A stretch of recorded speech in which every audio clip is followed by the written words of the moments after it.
I often get asked, how did fair treatment reform and reentry start? What was the reason why I wanted to be a prisoner advocate?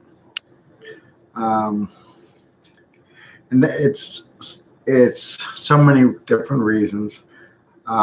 Most people know that I spent more than half of my life behind prison walls, um, not guilty of what I was convicted about, and I fought it.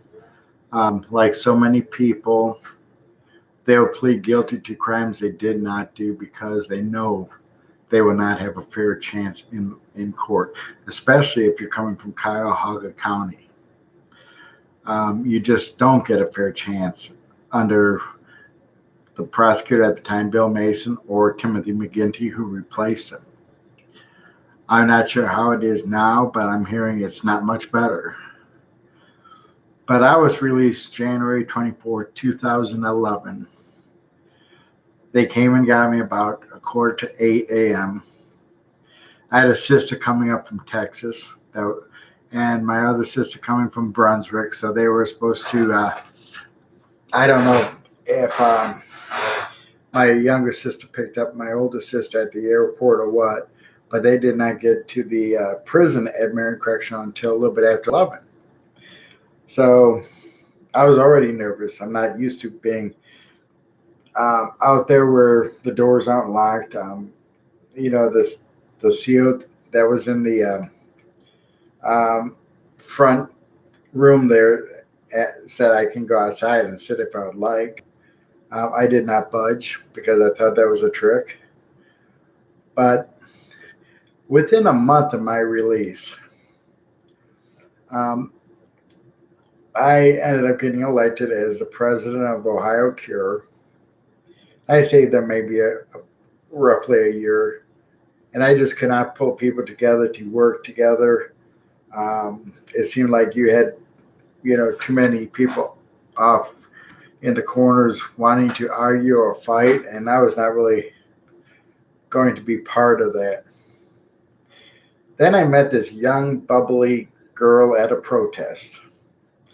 One day we had at the ODFC. I kept telling everybody, I said, she's on dope or something. She's running around talking to mom, just talking. Well, she came over to me, and I was trying to keep my distance. She said, let's go out for coffee and see how we can network together. I'm trying to think, why would we network? Well, finding out later, and who I ended up being best friends with, and I ended up running her group as the first president when I left Cure for that, but her name was Amy Wicks. She was an author. She did 4 years at ORW.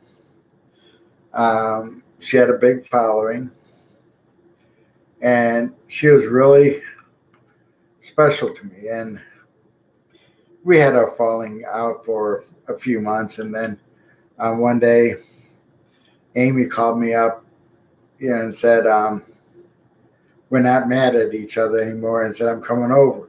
I said, okay. That was Amy. She didn't always give you the choice. But it was kind of unique, and I loved Amy to death, like so many others. But I ran her group for maybe a year as well. And then I was sitting in a meeting with several councilmen and the mayor of Columbus one day, and one of the councilmen said to me, did you ever think about starting your own group that would focus primarily on parole board issues? And I really wasn't, nor was I interested at the time. But we did. And the only original board member that is still there is Terry Croson. I remember when she said, well, I'm willing to pay for your business cards. I said, well, how about being treasurer? She said, well, maybe in one condition. That is that I can resign or leave anytime I wanted to. Well, we all know the rules of that in our group. There's no such thing as resignations. At least the board that we have now, which is so outstanding. Gina's done a great job. She does not have to do all the work herself. You delegate um, work out. Each board member is strong in certain areas. Our volunteers are willing to stand up and help. So it's not stuck on one or two people. And that's really exciting. But when I was released from Marion, I promised one individual named Gerald Loomer. He was the only person I promised, actually. I said, I'm going to fight for your innocence because I knew he was innocent. And I intended to do that. Well, we had a fundraiser for Gerald, raised around $500. We had a young attorney by the name of Joe Spitzer that said, well, I will volunteer to represent him. But the sad thing was, one day I got a call from his sister, said CMC at the time, which is now FMC, took out its feeding tube against what Ohio State Hospital said. Ohio State doctor said, do not take it out. But of course, we know that the prison does things their own way, and they don't always listen to what is best for the inmate. And they took the feeding tube out, and he passed away just hours later. I was heartbroken because he was like a brother to me. I spent so many years. We both bought commissary, but he did all the cooking, and he was actually good at it. He had cancer pretty bad. He was at OSU probably for 1 year at a time, then came back and was in remission. But he ended up having his leg amputated from the knee down. And that caused him a lot of problems because they were not fitting the leg to what it should be. And it was longer than the other one. So he had a limp, and he just stayed in a wheelchair because of how much pain he was in. Well, he passed away. I went to his funeral for that, and I was determined, and I am still determined that we will fight to the end now, because I know there's so many people that are innocent in there. There's people that have to see the parole board that should have been paroled many, many years ago, but they're not getting a fair chance. Sometimes it's because of race, sometimes because of crime. Look at all the juvenile offenders we have that was sentenced at 15, 16, or 17. That's done 35, 40 years since they never had a childhood. And then the state's releasing people when they get too old to be able to work. They need to release people when they're still in their 30s or 40s, not their 60s or 70s or 80s. It's really ridiculous. The nature of offense will never change, folks, but people can and people do. So we got to remind ourselves that if we sit here and pass judgment on someone else, that we know nothing about their story, we do not know if they're innocent or guilty, and I don't really care at that time. I'm going to treat people with respect regardless.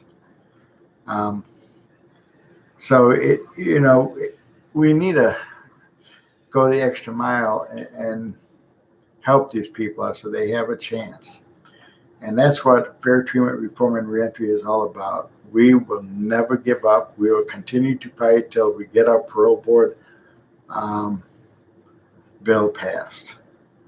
I'll do this till I take my last breath. We've had some success. We have grown tremendously the last year. We've had other states ask to start chapters out there. So we just have to take it slow. We have to become successful. We have had a lot of success on the medical issues, helping people get the proper medical, fair treatment while they're incarcerated, getting some people transferred when needed, only in emergency situations. I'm not interested in just transferring somebody because for the sake of transferring. It has to be something serious, like their life is in danger or threat. So really our group is, three different areas, but our main purpose has and will always be parole reform. And now we have brought in the juvenile issue as well as being charged and convicted as adults that are doing life. And we need to remind ourselves that it could have been your kid, it could have been you. Um, and I do have a question to those that do not support us. One day, you could be walking in the grocery store or just on the street, and some lady points you out and says, "That's the guy that did it." There you go, getting arrested. Probably convicted as well, just by hearsay, not by fact. So, are we going to sit by and allow this abuse to take place, or are we going to take a stand? Take a stand that is strong, a stand that is honest, a stand that is fair. And are we going to be the voice for the voiceless? I think so. And as long as this group exists, we will be. And we will continue to fight the good fight. No matter what happens with this bill, we're going to continue. After this bill passes, there's just going to be another bill or another area that we need to work on. Maybe it's bringing inmates back up to the parole board. I would like to get into a little bit more reentry than what we have done. But that's only going to be still part of it. We're always going to work on laws for people that are incarcerated. I may even want to retire after we get a bill passed, because that was the whole main purpose. But as I go on, we see other things that are problems as well.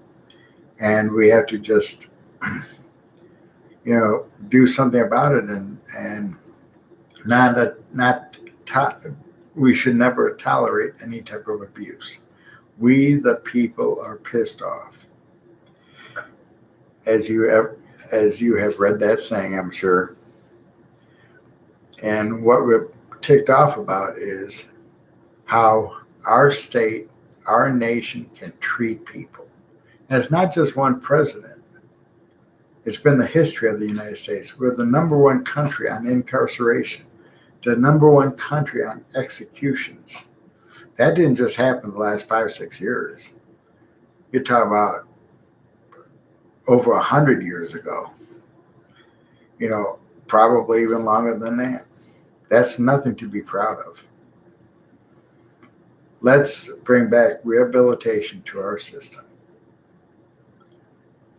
Let's get rid of the parole boards in our systems and give the power back to the unit staff, the unit manager, case manager, and the sergeant to say, well, I think this person would be good to get paroled, and then they get released.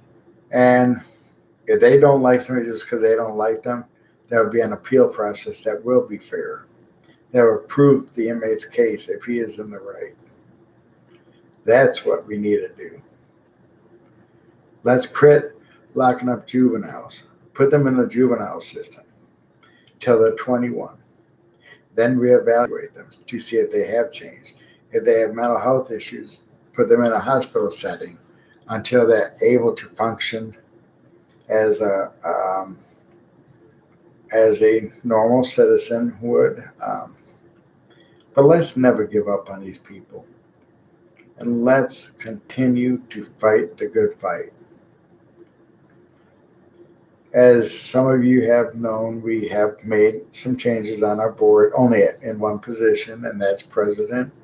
I asked Gina because Gina had a personality that she is willing to work with others.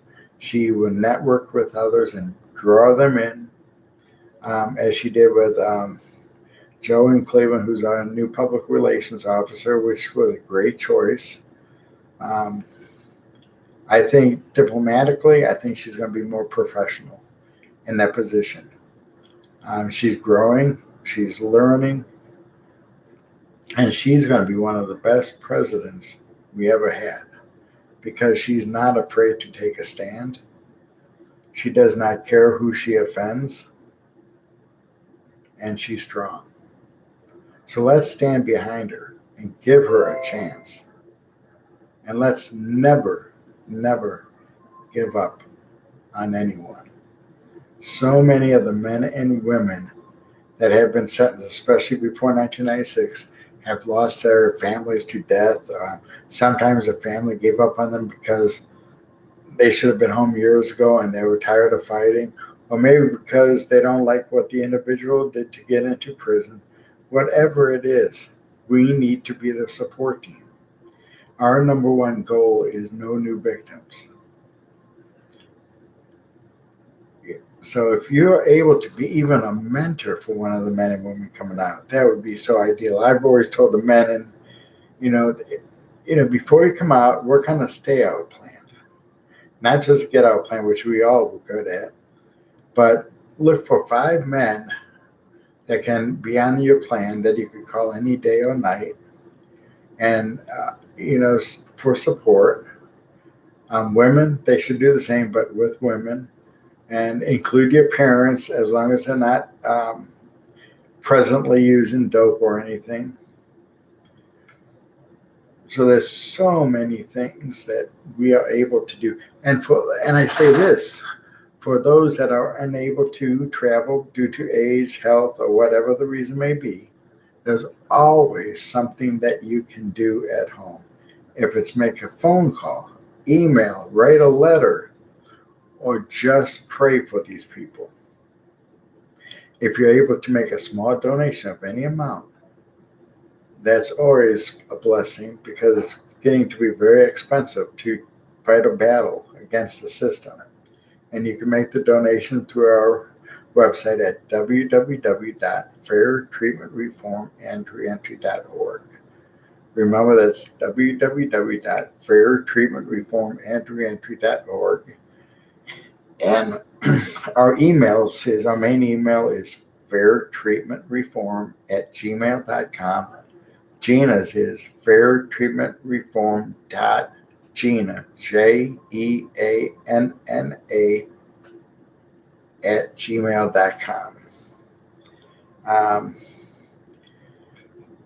And then if you'd like to be part of our email list, send it to our main one, as well as the one we're going to keep you informed on everything that's happening.